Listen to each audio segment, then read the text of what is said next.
So again, I think one of the most positive insights we had was actually when we got to Skype with Sandeep from the Seychelles, as Adam mentioned, and he kind of illustrated to us how coffee art can be used as a tool for kind of facilitating kind of informal interaction between people at coffee shops. He mentioned first dates or kind of other awkward interactions where having the opportunity to just kind of doodle around with some coffee would be a great way to break the ice and facilitate real life face-to-face interaction.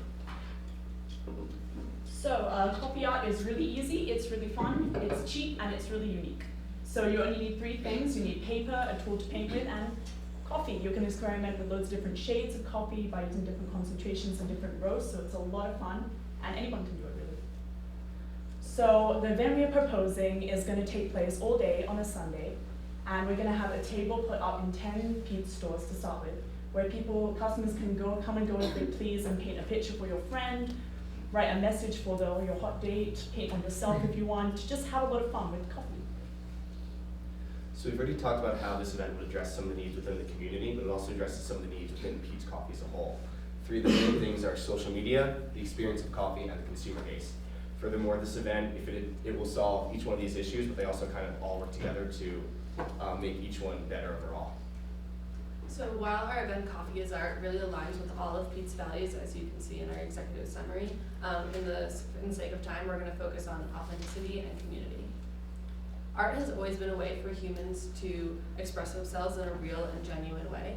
And so by Pete's aligning itself with art, they're giving their customers a space to express themselves in a real, genuine way, and to quote the value, allow real people with real character coming from an authentic place to really be shown in Pete's cafes. Our coffee art also brings people together in various ways.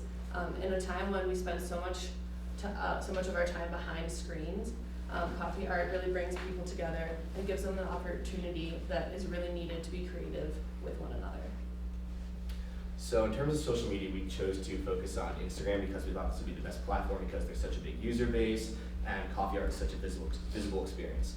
So as of yesterday, Pete's Coffee had 22.6 thousand followers on Instagram. And there are around 40,000 people using the hashtag Pete's Coffee with some variations such as Pete's Coffer, whatever that may entail. If we look at a very popular hashtag such as hashtag coffee art, we see that there's over 600,000 people using this hashtag.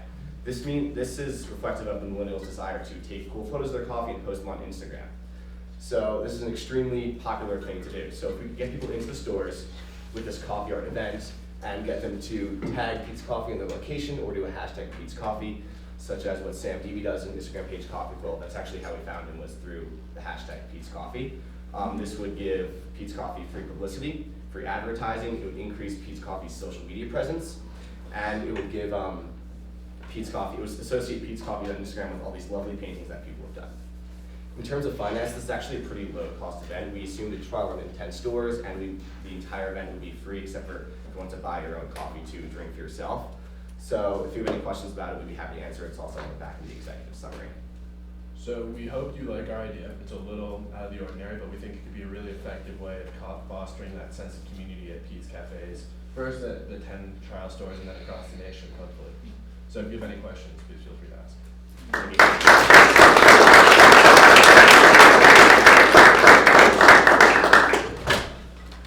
have a question.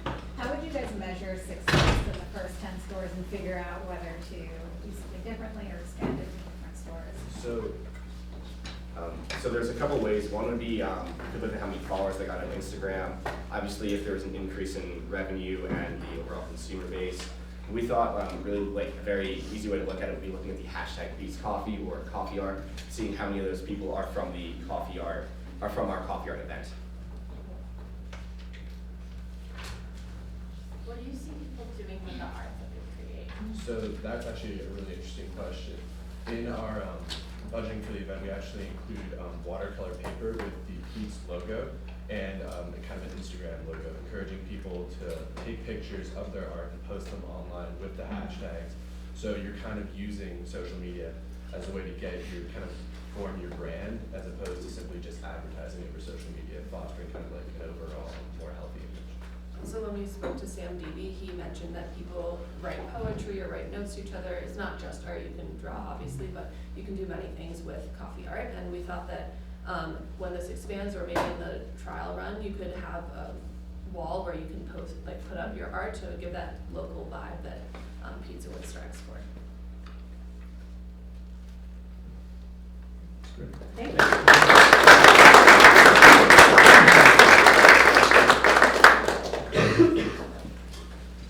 Are there any spare evaluation forms?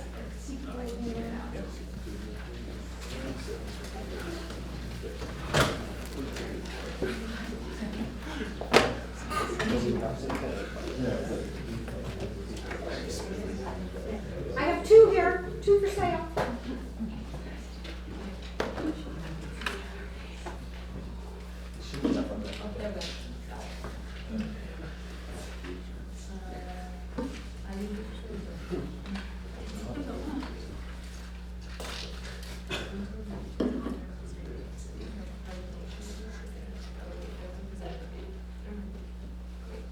At the bottom left corner, the third button. She's got Is it. this? Yep, that'll do.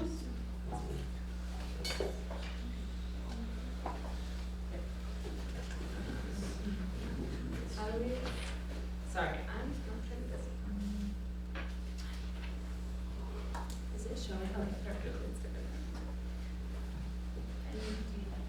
Okay, so hi everyone, I'm Becca Havian, I'm Matt Jacobs. I'm Andrew Corcoran. and this is the Tour de Pete's, a partnership with Bikes for the World. So first, Pete's Fallen, we did some research into the kinds of clientele that Pete's attracts through their social media presence. And then we sent out a survey, and one of the questions was to describe Pete's in 2 or 3 words. So we got authentic, earthy, higher quality, less corporation-y, down-to-earth, hipster, personal. Those were some of the biggest ones. Most importantly, not basic, and dank. So back to the main 8. These are what we really found exemplified Pete's customers as well as Pete's itself. And so we tried to make an event that really embraced those qualities. So pedaling into the 21st century. So biking has become increasingly popular in cities, and a lot of people are doing it as a fun, just as a fun activity, and a lot of people are also biking to work and commuting. And so biking all across the nation has become increasingly popular, but especially in Boston and Washington, D.C., biking has increased 100% in the past decade, and in California it's increased 40% in the past decade. And a lot of cities are becoming more bike friendly with more bike lanes. New York City has, in the past few years, since 2006, laid down 250 miles of bike lanes. So this is an overview. So the basic idea of the event is to kind of have a Pete's tour that starts at one Pete's coffee shop, goes through another, and then finishes at a third Pete's coffee shop. And the total trip would be around 5 miles. But it would be kind of similar to a wine tour event up in Napa Valley, that if you kind of go through, you can go to each winery on your own bike. And we kind of think that this fine wine kind of compares with a fine coffee. And at one of those Pete's locations, you'd be able to try different samples, and at the end of your ride, you get 1 free cup of coffee for just $10 for attending the event. So we reached out to the Pete's racing team, and they were really enthusiastic about our idea. Here's some quotes for them. They said that they think that they would need 1 rider leading each of the packs, 1 rider in the middle, and then 1 tailoring the group. So they really went through the logistics with me. If you have questions about that, I can clarify at the end. So not all the pictures are showing it, but they gave us some pictures about them. And then each Pete's location around the tour would kind of represent a different part of the world where Pete's coffee is brewed from, whether that's Central America, Africa, or even Yeah, so in deciding which coffees to present at each store, because we only want 2 per store, we kind of looked at conflicting tastes, not conflicting, but opposing, so that we can juxtapose the flavors better. And also we paid attention to single origin because the marketing director said that's kind of been a fad lately among millennials. And I looked at some of the top ranking blends that you provide, and then looked at some that weren't as popular, and so we can have one that would attract most of the population, and then one that people can try and maybe it can become their new favorite. And in each of the events, we want both of the region represented, and then both of the blends and their origins to be represented in the cafe. So music, textiles, handcrafts, and artwork from each region, and possibly even a representative if possible. And so we want to hold this event in Boston, DC, and San Francisco. So similar to the other group, we came up with the idea of Pete's Passport, and looking further into past ideas like this. Starbucks actually has a similar app. I tried to make one, and I actually found some things in there that weren't exactly what we were hoping to do. So we figured that at each of the 3 locations, you could get a virtual stamp put on your passport. And if you get, here's another example of the kind of thing we would want. So at each location, it would be in the language of the location that is represented at the cafe. And if you get all 3 stamps, then a bike is donated, or the cost of your entrance fee, which he said is $10, will be donated to Bikes for the World, which donates bikes to third world countries.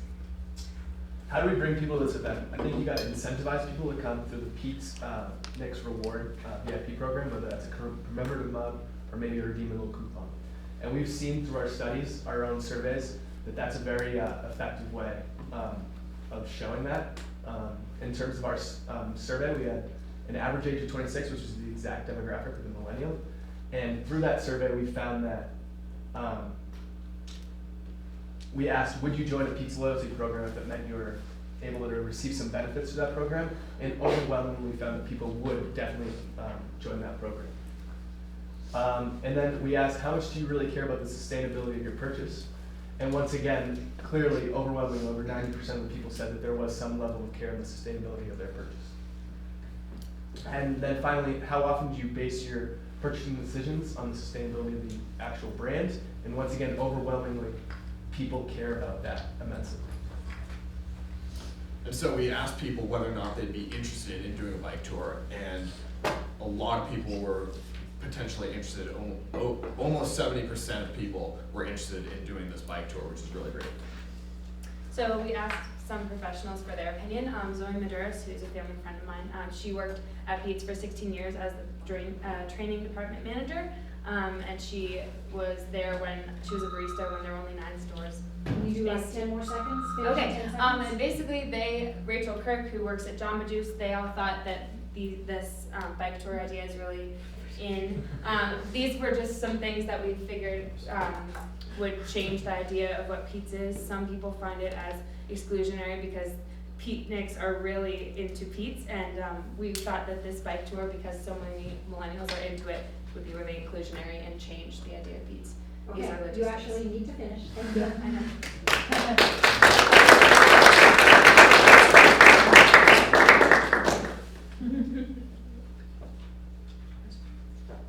Actually, my question too goes back to the connection to the sustainability. Like, how do you really hammer home the sustainability piece? I think the bike tour is central to that, because bikes are